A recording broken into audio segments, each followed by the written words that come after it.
청와대와 여당의 조국 살리기 최대 희생양은 쥐소미아였습니다. 한미일 안보 협력의 상징인 쥐소미아가 엉뚱하게 조국 사태의 유탄을 맞았습니다. 도저히 있을 수 없는 비정상적인 결정이었습니다. 지소미아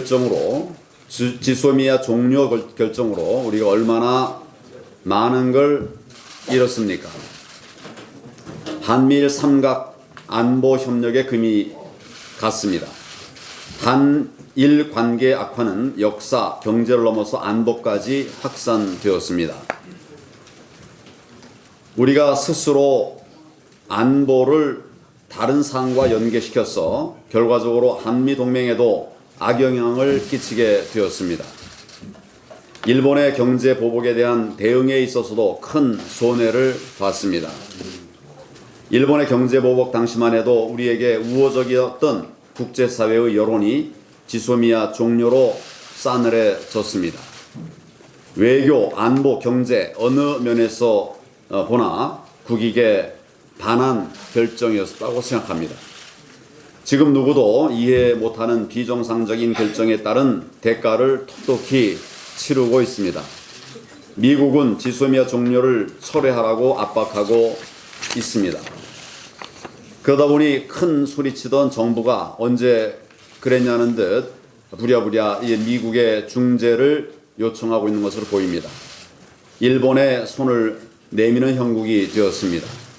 우리 외교의 모양이 얼마나 우습게 됐습니까? 멀쩡한 지소미아를 건드렸다가 오히려 역풍을 맞고 외교적으로 약점이나 잡히지 않았는지 그런 걱정을 하게 됩니다.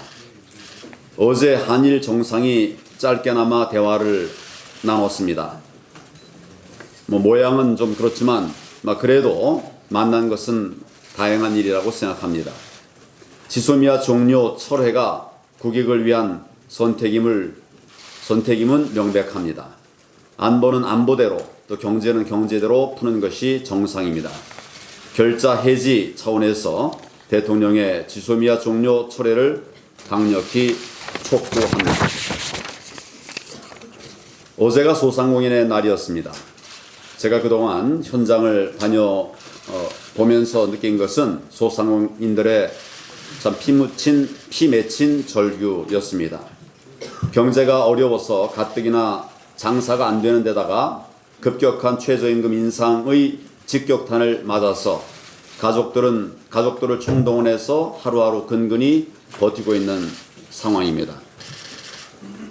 대통령이 한 번이라도 현장에 나가서 소상공인들의 울분을 듣는다면 소득주도 성장 그대로 고수하겠다는 말 못할 것입니다.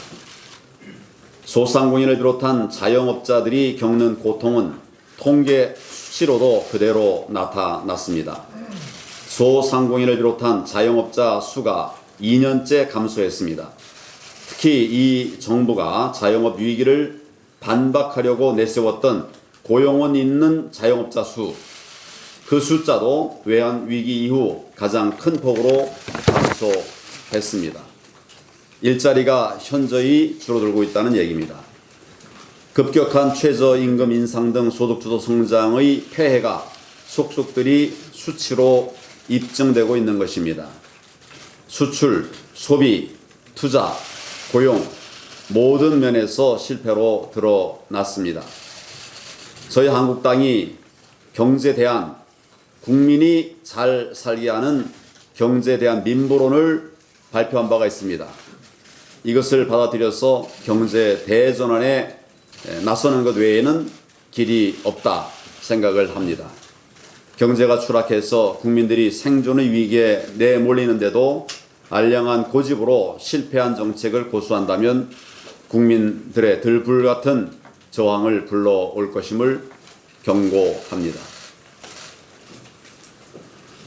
지금 문재인 정권의 폭정과 실정으로 국민들의 관심과 기대가 우리 당에 쏠리고 있습니다. 또 많은 지적과 비판들도 있습니다. 어떻게 혁신하는지, 어떻게 통합을 이루어내는지 지켜보고 계십니다. 우리가 내년 총선에서 승리하려면 이런 국민들의 기대에 부응해야만 합니다. 저는 나부터 새롭게 태어나는 혁신, 진정한 혁신과 미래로 나아가는 통합, 올바른 통합을 통해서 국민들 앞에 새 정치를 확실히 보여드리는 것만이 유일한 방법이라고 생각합니다. 그렇게 해 나가도록 하겠습니다. 중진 의원님들께서도 큰 경험과 경륜으로 앞으로 많은 조언을 해주실 것을 부탁을 드립니다.